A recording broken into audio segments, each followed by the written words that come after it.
প্রণমঃ কলিযুগ সর্বযুগ সার, হরিনাম সংকীর্তন যাহাতে প্রচার। সর্বযুগের সার হলো এই কলিযুগ। যত যত যুগ আছে সত্য ত্রেতা দাপর, তার মধ্যে শ্রেষ্ঠ হলো এই কলিযুগ। শাস্ত্রে বললেন ধন্য কলিযুগ ধন্য। কেন বললেন ধন্য? কলিকে ধন্য বললেন কেন মা? কলির তো অনেক দোষ, তাই না? ঘরের ছেলে মেয়েরা যদি কোনো অপরাধ করে আমরা কলির দোষ দিই, কলির ছেলে। কথায় কথায় আমরা কলির দোষ দিই। তা যে কলির এত দোষ, তাকে কেন মহাজন প্রণাম জানাচ্ছেন? কি আছে কলির মাহাত্ম্য, কি আছে এর গুণ, কি মহিমা আছে কলিতে? অতি সহজ উপায় কি? অন্যান্য যুগে ভগবানকে পাওয়ার জন্য যে সাধন ভজন করতে হতো, কলিতে কিছুই করা লাগে না। একটু রিভাব রাখবেন কথা বলার সময়। কিছুই করা লাগে না। কেন? ভগবান করুণাময়, তিনি বললেন যে আগত কলিযুগে কলিহত জীবের পরমায়ু মাত্র 100 বছর। না আছে ধৈর্য, এরা ধৈর্য ধরতে পারবে না, ধ্যান করতে পারবে না, তপস্যা করতে পারবে না। তাই এদের জন্য সহজ উপায় থাক। সেটা কি? যেখানে থাকে যেভাবেই থাকুক না কেন, অপবিত্র পবিত্র বা সর্ববস্থাগত পিবা যৎসারে পুণ্ডরিকাক্ষ সবাদ জভ্যন্তর সূচি। অর্থাৎ যেখানে থেকে যে অবস্থায় থেকে মা, কথাটা মন দিয়ে শুনতে হবে। কিন্তু কীর্তন শুধুমাত্র ভজন গানে আনন্দ করব এই জন্য নয়, সেটাও করব আমরা শেষে, কিন্তু আসল কথা আমাদের একটু আস্বাদন করতে হবে। কি বললেন? ভগবানের নাম করবার জন্য যদি তুমি মনে করো যে আমার অঙ্গে শুদ্ধ বসন নেই, আমি এখন নাম করতে পারবো না, ভুল ভাবনা।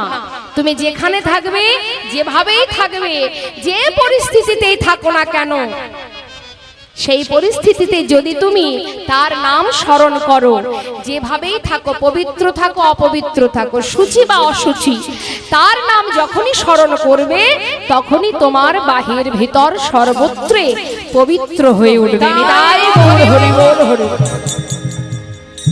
এত সহজ উপায় এই কলিযুগে। আর কি? আরো আছে। কলিযুগে বেশি কষ্টের কাজ নেই। না আছে ধ্যান তপস্যা, কৃত্যে যদ্ধায়তে বিষ্ণু ত্রেতায় যজ্জত মোক্ষ দাপরে পরিচর্যং কলো তদ্ধরি সংকীর্তন। আপনি যদি মনে করেন আমি কলিযুগে বসে বসে ধ্যান করে ভগবান দর্শন করব, তাহলে কিন্তু হবে না মা। চোখ বন্ধ করে 5 মিনিট যদি বাড়িতে একটু পরীক্ষা করবার জন্য ধ্যান করতে বসেন, চোখ বন্ধ করে বসবেন বাড়িতে, আমার কথা শুনে। একটা সময় চোখ বন্ধ করে 5 মিনিট বসবেন নিরিবিলি একটি ঘরের মধ্যে, দেখবেন ধ্যান করা তো পড়ে থাক, আপনার 5 বছর আগে কার সঙ্গে দেখা হয়েছে সে কথাটাও মনে পড়ে যাবে। হরি বল। তার মানে কলি কিন্তু আপনাকে তপস্যা করতে দেবে না। শাস্ত্রে বললেন এই কলিযুগে ধ্যান তপস্যা নেই, যাগযজ্ঞ নেই, পূজা অর্চনা নেই, কিছুই নেই। নামাচার্য শিলা ঠাকুর হরিদাস, যিনি দিনে 3 লক্ষ নাম জপ করতেন, মাসে 1 কোটিরও বেশি, শুধু নামের গুণে তিনি প্রভুর চরণ লাভ করেছিলেন, যার নাম নামাচার্য। এত এত ভক্ত, বহিরঙ্গ ভক্ত, তার মধ্যে অন্যতম হলেন আমার হরিদাস ঠাকুর। তাই শাস্ত্রে মহাজন বললেন হরিনাম ছাড়া জীবের গতি নাই, গতি নাই, গতি নাই। তবে নামটা কেমন করে করতে হবে? একবার কৃষ্ণ নামে যত পাপ হরে, যত পাপ হরে, জীবের সাধনা জীবী তত পাপ করে।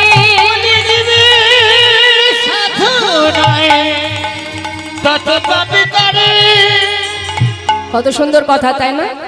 এই কথাটাকে যদি আপনি অন্যভাবে নেন তাহলে ভুল হবে।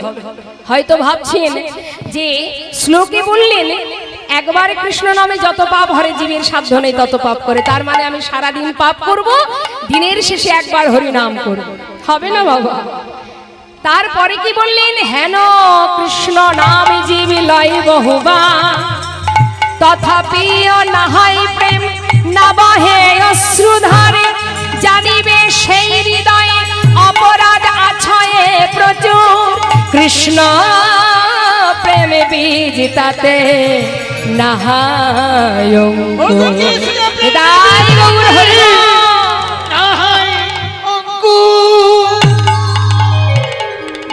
সারা জীবন ভগবানের নাম করছি, তার চরণে ফুল তুলসী দিচ্ছি, নয়নের জলে বুক ভাসিয়ে কাঁদছি, কিন্তু সেটা কেন করছি? নিজেদের স্বার্থ সিদ্ধির জন্য। সুখে রাখো, ভালো রাখো, শান্তিতে রাখো, নিজের ভালো কামনা করছি, আর সেই জন্য ভগবানকে ডাকছি। এইভাবে ডাকলে তার কৃপা পাওয়া যাবে না। শাস্ত্রে বললেন কৃষ্ণ নামে তুমি করো, শুধুমাত্র যে প্রকৃত ভক্ত হয় সে কি চায়? তার একটাই চাওয়া, পঞ্চম পুরুষার্থ প্রেম, তোমার চরণ ছাড়া আমি আর কিছু চাই না। হরি বল। এটা হলো ভক্তের চাওয়া। ভক্ত এটাই চাই বাবা। আর আমরা কি চাই? আমাদের সুখ, পৃথিবীতে যত সুখ আছে সব আমাকে দিয়ে যাও, তাই না? এটা কিন্তু ভক্তের চাওয়া নয়। দেখুন একটা সুন্দর দৃষ্টান্ত একটু দিই মা, হ্যাঁ, মন দিয়ে শুনুন। শ্রীধাম নবদ্বীপে আপনারা গিয়েছেন, মহাপ্রভু গৌরবাড়ি দর্শন করেছেন, তার পাশেই কিন্তু শ্রীবাস পণ্ডিতের ঘর, যেখানে আমার গৌরহরি ভক্তগণকে নিয়ে প্রতিনিয়ত হরিনাম সংকীর্তন করতেন, তাই তো? তা এই শ্রীবাসের গৃহে মহাপ্রভু প্রতিনিয়ত হরিনাম সংকীর্তনে যখন মত্ত থাকেন বাবা, দেখুন ভগবানের কি পরীক্ষা। শ্রীবাসের একমাত্র সন্তান যখন সবাই মিলে হরিনাম করছে, ঠিক তার পাশের ঘরে শ্রীবাসের স্ত্রী মালিনী, মাগো বাড়িতে বৈষ্ণব আসলে আমরা কি করি? তার সেবার আয়োজন করি। তো মালিনী শ্রীবাসের স্ত্রী, তিনি রন্ধন করছেন। হঠাৎ কি হলো? তার একমাত্র সন্তান মারা গেল। আর যখন তার সন্তান মারা গেল, তখন সেই মৃত সন্তানকে নিয়ে মা কাঁদছে। যার সন্তান চলে গেছে সেই জানবে সন্তান হারা যন্ত্রণা কি। তা যখন সন্তানকে কোলের মধ্যে করে নিয়ে কাঁদছে মা, ঠিক সেই সময় সেই কান্না তার স্বামী মানে শ্রীবাস পণ্ডিতের কর্ণে পৌঁছালো। বিলম্ব না করে তাড়াতাড়ি করে পাশের ঘরে এসে দেখছে মালিনী সন্তানকে কোলে করে নিয়ে কাঁদছে। কি হয়েছে মালিনী, এমন করে কাঁদছো কেন? স্বামী, আমার একমাত্র সন্তান মারা গেছে। কি বললে? আমার সন্তান মারা গেছে? মালিনী, সেই জন্য তুমি কাঁদছো? কেন কাঁদছো তুমি? স্বামী, এ তোমার কি কথা? এ কি বলছো তুমি? একবারও ভেবে চিন্তে কথা বলছো? হ্যাঁ মালিনী, তুমি কেঁদো না মালিনী। কেন জানো? যার হাতে যতটুকু সময় সে তো সেইটুকু সময় থাকবে, তাকে ধরে রাখার ক্ষমতা তো আমাদের নেই মালিনী।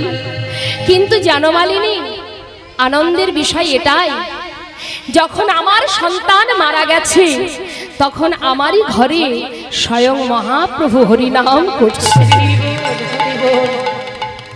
এমন ভাগ্য কয়জনেরও হতে পারে। তুমি কেঁদো না মালিনী। কেন জানো? আজ যদি তুমি কাঁদো না, তোমার এই কান্না যদি আমার প্রভুর কর্ণে যায়, তাহলে তার হরিনামের বিঘ্ন ঘটবে। তাই তোমার কাছে আমার অনুরোধ, তুমি কিন্তু চিৎকার করে কাঁদবে না। আর আমার কথা যদি না শোনো, যদি গৌর হরিয়ের হরিনামের বিঘ্ন ঘটে, আমি কিন্তু প্রাণ গঙ্গার জলে বিসর্জন করে দেব। পতিব্রতা সতী রমণী মা স্বামীর কথা ফেলতে পারল না, তাই সন্তানকে কোলে করে নিয়ে ঘরের কোণে বসে বসে ধীরে আস্তে আস্তে কাঁদছে, যাতে কেউ শুনতে না পায়। কিন্তু যিনি এখানে বসে আছে তার কিছু জানতে বাকি থাকে কি মা? কি হলো বাবা? ভক্তগণকে নিয়ে হরিনাম করছে, আর শ্রীবাস পণ্ডিত দেখুন কত বড় ভক্ত বাবা, সন্তান চলে গেছে সেদিকে কিন্তু তার এতটুকু দুঃখ নেই। তার দুঃখ কোথায়? যেন প্রভুর হরিনামের বিঘ্ন না ঘটে। তাই প্রভু যখন হরিনাম করছে, তাই না দেখে মনে মনে চিন্তা করলেন যে আমি দাঁড়িয়ে থাকলে আমার মৃত সন্তানের কথা মনে পড়বে, তাই নামের মধ্যে আমাকেও ডুবে যেতে হবে। একসঙ্গে হরিনাম গাইছি, হরে কৃষ্ণ হরে কৃষ্ণ কৃষ্ণ কৃষ্ণ হরে হরে হরে রাম হরে রাম রাম রাম হরে হরে হরে কৃষ্ণ হরে কৃষ্ণ কৃষ্ণ কৃষ্ণ হরে হরে হরে রাম রাম রাম হরে হরে হরে কৃষ্ণ কৃষ্ণ কৃষ্ণ হরে হরে হরে রাম রাম রাম হরে হরে হরে কৃষ্ণ হরে কৃষ্ণ কৃষ্ণ কৃষ্ণ হরে হরে হরে রাম হরে রাম রাম রাম হরে হরে হরে কৃষ্ণ হরে কৃষ্ণ কৃষ্ণ কৃষ্ণ হরে হরে হরে রাম রাম রাম হরে হরে হরে কৃষ্ণ হরে কৃষ্ণ বিদায় গৌর হরে বল হরে বল। হরে হরে রাম রাম হরে হরে হরে কৃষ্ণ হরে কৃষ্ণ কৃষ্ণ কৃষ্ণ হরে হরে হরে রাম রাম হরে হরে সবাই মিলে একসঙ্গে আনন্দ করছে। হঠাৎ গৌর হরি থমকে দাঁড়ালেন। শ্রীবাস বলো প্রভু, তোমার ঘরে হরিনাম করে আমি কোনো সুখ পাচ্ছি না, কেন দয়াময়? জানি না শ্রীবাস, আমার যেন কোনো আনন্দ হচ্ছে না। একটা কথা জিজ্ঞাসা করব, বলো প্রভু। শ্রীবাস, তোমার ঘরে কি কোনো অমঙ্গল ঘটেছে? কেন আজ আমি হরিনাম করে সুখ পাচ্ছি না? বলো, তোমার ঘরে কি কোনো অকল্যাণ হয়েছে, কোনো অমঙ্গল হয়েছে? শ্রীবাস পণ্ডিত বলছে, দয়াময়, আমার ঘরে অমঙ্গল কেন হবে বলো? যেখানে তুমি আছো, যার ঘরে মঙ্গলময় হরি, যার ঘরে মঙ্গলময় হরি, তার ভক্তগণকে লয়ে হরি নাম করে, হরি নাম করে, তার ঘরে কি অমঙ্গল হতে পারে? অমঙ্গল হতে পারে। দয়াময়, যেখানে স্বয়ং তুমি বর্তমান, সেখানে অমঙ্গল হবে কি করে বলো? পাশে দাঁড়িয়ে এক ভক্ত বলে উঠলেন, ও দয়াময়, শ্রীবাসের একমাত্র সন্তান একটু আগে মারা গেছে। শ্রীবাস, তোমার সন্তান মারা গেছে?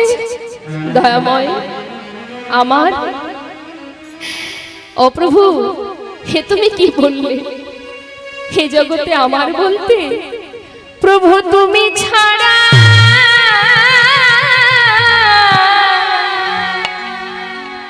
আমার আর কে না। এ জগতে তুমি নিতাই গৌর হরি বল হরি বল।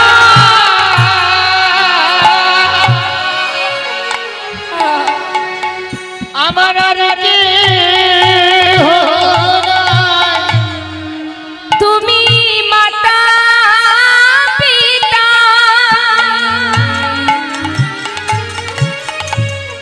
তুমি আমার পুত্র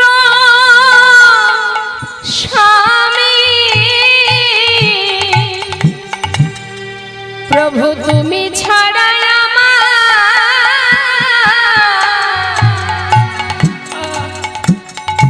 আমার আর কে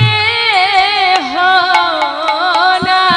তুমি আমার মাতা পিতা, পুত্র গো এ জগতে তুমি ছাড়া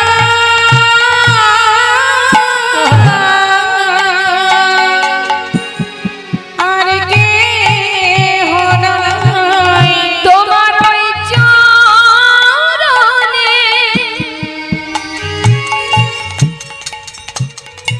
আমায় গ্রহণ করো বলিও হে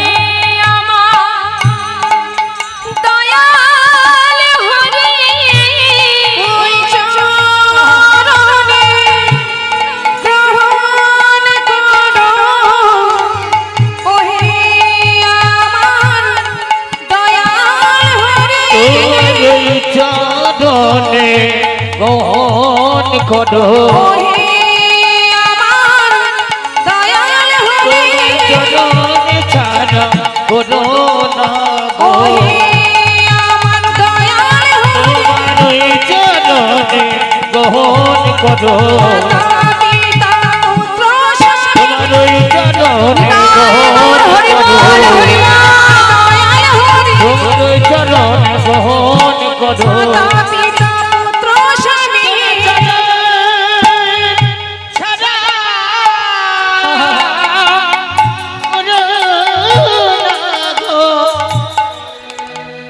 তাহলে মা এই ছোট্ট দৃষ্টান্ত থেকে আমাদের একটা জিনিস জানতে হবে বাবা, ভগবানকে পাওয়ার জন্য ধন ঐশ্বর্য লাগে না, অর্থের প্রয়োজন হয় না, সবার আগে চাই শুদ্ধ ভক্তি। এই ভক্তি যদি তোমার থাকে মা, তোমার যা আছে যতটুকু আছে সেটাই যদি তুমি তার সেবায় দাও সেটাই প্রভু গ্রহণ করবে। যেমন বিদুরের ঘরে সেবা করেছিল শাকন্য, নিশ্চয়ই জানেন। তাই শাস্ত্রে বৈষ্ণব মহাজন বললেন, যদি তুমি কৃষ্ণ নাম করো সেই নাম করতে হবে তোমাকে তার চরণ পাবার জন্য, সংসারের জন্য নয়। কে তুমি ভাবছো বসে চলবে কিসে, তুমি ভাববার কে, যার ভাবনা সেই ভাবে, তুমি ভাবো তাকে। তাই আজ মহাজন বললেন, ধন্য কলিযুগ ধন্য অবতীর্ণ আমার শ্রী চৈতন্য। এমনই প্রেমময়, এমনই দয়াল গৌর হরি। এই কলিযুগে ভগবান বললেন, এবে অস্ত্র না ধরিব প্রাণে কারো না মারিব, হরি নামে প্রেমে জীব করিব উদ্ধার। এমনই দয়াল তিনি, আর কিছুই করতে হবে না, দুটি বাহু তুলতে হবে। মায়েরা উলুধ্বনি জানেন? একটু শোনান তো দেখি।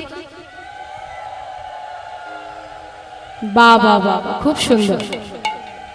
এই তো হরিবাসরে এই যে উলুধ্বনি, এই উলুধ্বনি করলে যুগল ধ্বনি হয়ে যায়, রাধা গোবিন্দের যুগল ধ্বনি হয়ে যায়। তাই মায়েরা সবাই দুটি বাহু তুলে উচ্চস্বরে উলুধ্বনি করবেন, আর বাবারা দুটি বাহু তুলে জয়ধ্বনি করবেন। নিতাই গৌর হরি বল, হরি বল। বাবা পূর্ব পূর্ব, হরি বল হরি বল, গৌর হরি বল। তাই আজ মহাজন কি বললেন? মহাজন বললেন, এ তৃণ ভুবনে আনন্দে ভরিল,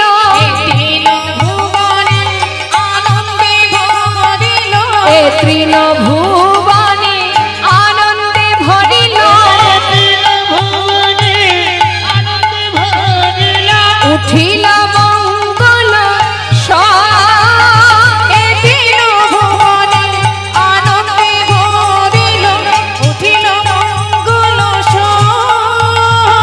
কহে প্রেমানন্দী এমন গৌরঙ্গী, রতি না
সময় গৌর কথার মধ্যে ছিলাম, সবাই গৌর কথা শ্রবণ করলাম।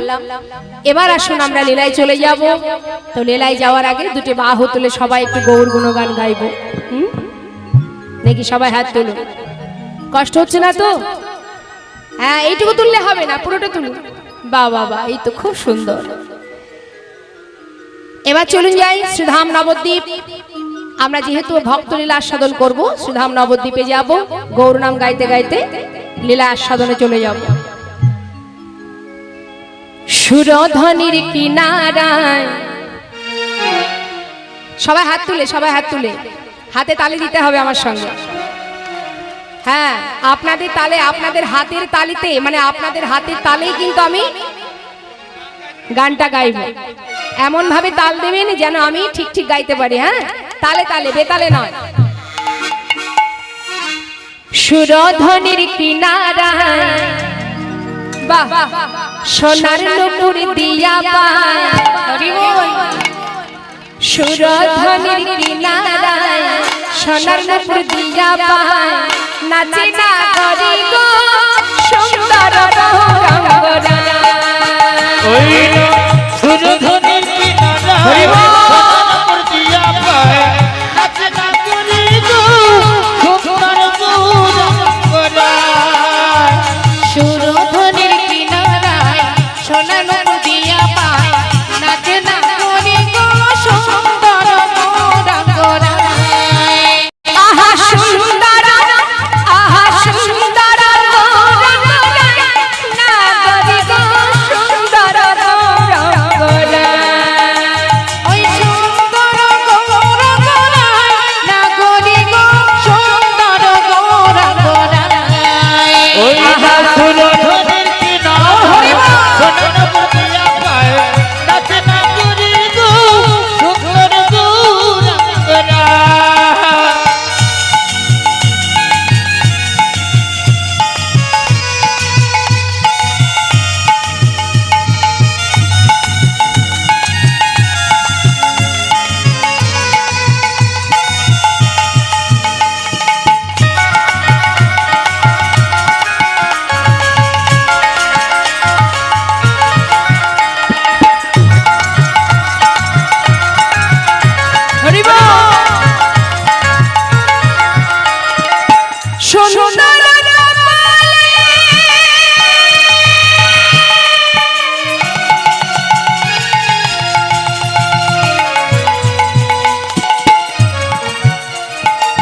সুন্দর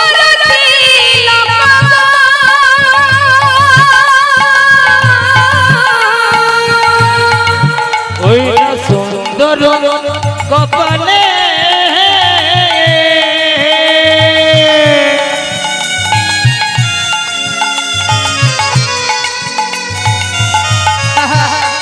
ওই সুন্দরটি লোক গো।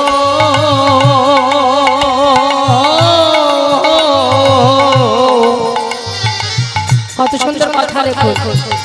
সুন্দর কপালে সুন্দর তিলক, অর্থাৎ আস্তে সুন্দর কপালে সুন্দর তিলক। ওমা, আমরা সুন্দর কিসে?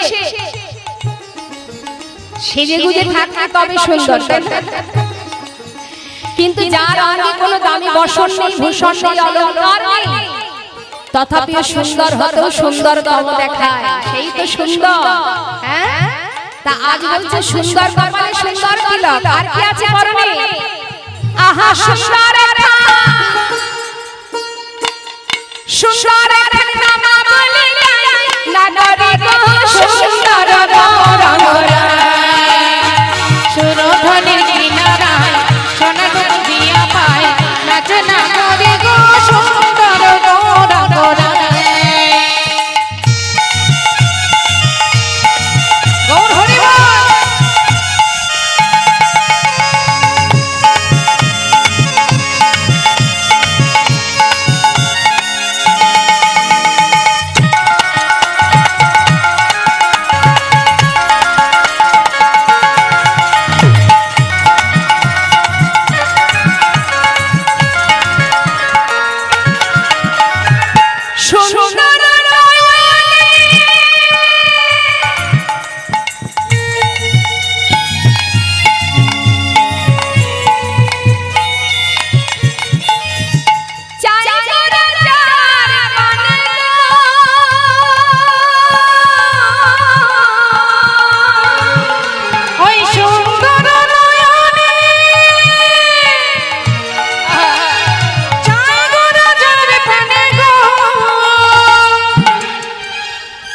গৌর সুন্দর যদি তার নয়ন দুটি আমাদের মতো সাধারণ কোনো জীবের দিকে একবার দেয়, কারোর চোখে যদি তার চোখ পড়ে যায়, তার অবস্থা কি হবে? ও তার দেহ ছাইরা ওই চোখে চোখ দিলে কি হবে মা? ও গো দেহ ছাইরা মনটা লইয়া যায় না করে গো সুন্দর গৌরাঙ্গরায়। ওই না সুরধনী কিনারায় সোনা না বুঝিয়া পায় নাচে না করি গো সুন্দর গৌরাঙ্গরায়। সুরধনের কিনারায় সোনার দিয়া পায় নাচে না করে গো সুন্দর গৌরাঙ্গরায়। ওই না সুন্দর গৌরাঙ্গরায়, সুন্দর গৌরাঙ্গরায়, সুন্দর গৌরাঙ্গরায়। হরি বল হরি বল। শ্রীধাম নবদ্বীপ চন্দ্র আমার গৌর হরি, রাধা কৃষ্ণ মিলিত তনু, তাই না? আচ্ছা, মনের মধ্যে প্রশ্ন জাগে না মা? যে রাধে, মনের মধ্যে কি প্রশ্ন জাগে যে রাধা কৃষ্ণ দুই দেহ কি করে এক হয়ে গেল? আমরা সবাই জানি দুই দেহ এক হয়ে গৌর হয়েছে। তা আপনাকে যদি আমি এখন জড়িয়ে ধরি, আপনার দেহ আমার দেহ, এই দুটো দেহ কি এক দেহে পরিণত হবে বাবা? তাহলে রাধা কৃষ্ণ দুটো দেহ কি করে এক হলো মা? মনের মধ্যে কৌতূহল আসতেই পারে। শাস্ত্রে বললেন শ্রীমতী রাধারানী। আচ্ছা মায়েরা বলুন তো, রাধারানী মাকে একটু রিভাবে আপনারা কে বলতে পারবে? রাধারানী মাকে কৃত্তিদা দেবী, যিনি লালন পালন করেছেন, কিন্তু মর্তে এসেছেন কিসের উপরে ছিল? পদ্ম ফুল। হ্যাঁ, রাধারানী মা হলেন পদ্ম ফুল, কিন্তু সৃষ্টি কোথা থেকে? গোবিন্দের বাম অঙ্গ থেকে সৃষ্টি। আল্লাদিনী শক্তির রশ্মা লীলা করবার জন্য ভগবান রাধারানীকে সৃষ্টি করলেন। যেমন আমরা যদি কোনো খেলা করতে যাই, একা একা যেমন কোনো খেলা করা যায় না, সঙ্গীত দরকার হয়, ঠিক তেমন ভগবান যখন লীলা করবেন মনস্থির করেছেন, তখন তিনি একা একা লীলা করবেন কি করে? তাই রাধারানীকে সৃষ্টি করেছিলেন। শাস্ত্রেই আছে তার কথা, রাধা কৃষ্ণ এক আত্মা দুই দেহ ধরি অনন্য বিলাস রস আস্বাদন করি। এবে সেই দুই দেহ হলো আমার চৈতন্য গোসাই, রাধার ভাব রস আস্বাদিতে দোহে হলে না কোঠায়। লক্ষ্য করে দেখুন, আজ সেই রাধা কৃষ্ণ মিলিত তনু গৌর সুন্দর, আজ তিনি নবদ্বীপ ছেড়ে নামকে সম্বল করে চলে যান সন্ন্যাসী হয়ে গুরুর কাছ থেকে কেশব ভারতীর আশ্রমে সন্ন্যাস ধর্ম গ্রহণ করে তিনি বৃন্দাবনের পথে যাত্রা করেন। কথাটা কিন্তু একটু মন দিয়ে শুনতে হবে মা। এবার তিনি যখন বৃন্দাবনের পথে যাত্রা করেছেন, ঠিক সেই সময় সচিমা তিনি সন্তান শোকে কাতর। তখন নিত্যানন্দ প্রভু ভাইকে ধরে এনে শান্তিপুরে অদ্বৈত আচার্য প্রভুর গৃহে মায়ের সঙ্গে মিলন করান। যখন মা দেখলেন ছেলে সন্ন্যাসী হয়ে গেছে, আর তো তাকে ঘরে বেঁধে রাখা যাবে না, তাই মাতৃ আদেশে মা বললেন, আমি তোমাকে বৃন্দাবনে যেতে দেব না, তুমি যদি যেতেই চাও তাহলে পুরী ধামে নীলাচলে বাস করো। তাই মায়ের আদেশ মাথায় নিয়ে আমার গৌর হরি তিনি সন্ন্যাসী হয়ে চলে যান পুরী ধামে। তা গৌর হরি একা যাননি মা, সঙ্গে তাকে যারা ভালোবাসে সেরকম অজস্র অগণিত ভক্ত, তারাও সংসার ত্যাগ করে গৌরের সঙ্গে ওই পুরী ধামে চলে যান। কারণ যারা ভগবানকে ভালোবাসে তারা যেমন ভগবানকে ছেড়ে থাকতে পারে না, আবার ভগবান তেমন ভক্ত ছাড়া থাকতে পারে না। এখন নীলাচলে প্রতিনিয়ত তিনি প্রভাত কালে জগন্নাথ দর্শন করেন, আজও তিনি প্রভাতে জগন্নাথ দর্শন করছেন। তার মানে কি বোঝা গেল? মন্দিরে বসে আছে অচল জগন্নাথ, আর বাইরে দর্শন করছে সচল জগন্নাথ। দর্শন করতে করতে হঠাৎ গৌর হরি সমস্ত ভক্তগণকে নিয়ে নীলাচলের মাঠে সবাই আনন্দে কৃষ্ণ নাম করছে। প্রভাত সময় হলো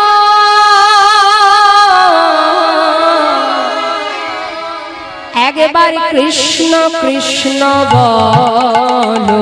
ওই না প্রভাত সময় হলো।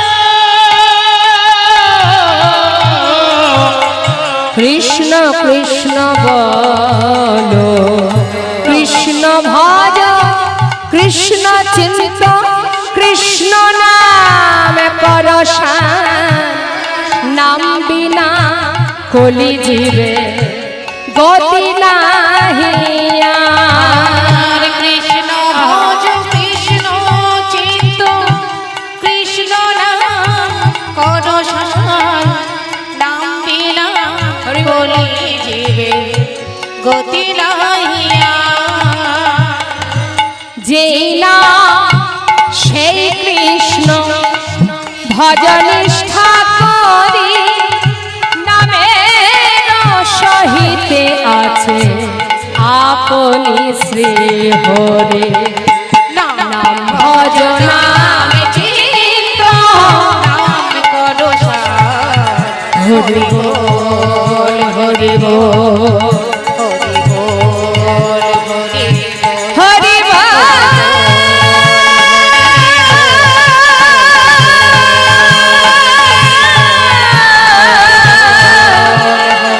হরি হরি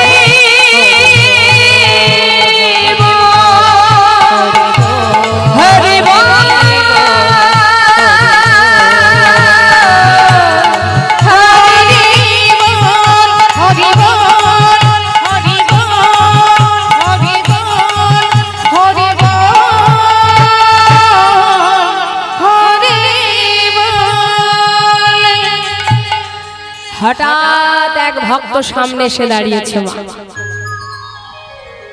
চিন্তা করুন, এখানে আমরা অনেক ভক্ত আছি, দূর দূরান্ত থেকে আপনারা এসেছেন, তাই তো? বলতে পারবেন কার মনে কি আছে? বলা যাবে? তাহলে আমরা কিন্তু জানি না কার মনে কি আছে। জানে কে? যিনি অন্তর্যামী, যিনি এখানে বসে আছে। তার চোখের ফাঁকি কেউ দিতে পারবে না। মা আমরা যদি মনে করি ও দেখতে পাচ্ছে না, ওর চোখের আড়ালে আমি একে রাত্রে অন্ধকারে খুন করে দেব, হচ্ছে তো এখন দেখতেই পাচ্ছেন। হ্যাঁ, রাতের অন্ধকারে ধরে নিয়ে এসে খুন করে দিচ্ছে, চুরি হচ্ছে, ডাকাতি হচ্ছে, আর মনে মনে ভাবছি কেউ দেখতে পাচ্ছে না। কিন্তু তুমি সবার চোখে, আমাদের মতো সাধারণ মানুষের চোখের ফাঁকি দিতে পারবে, তার চোখের ফাঁকি দিতে পারবে।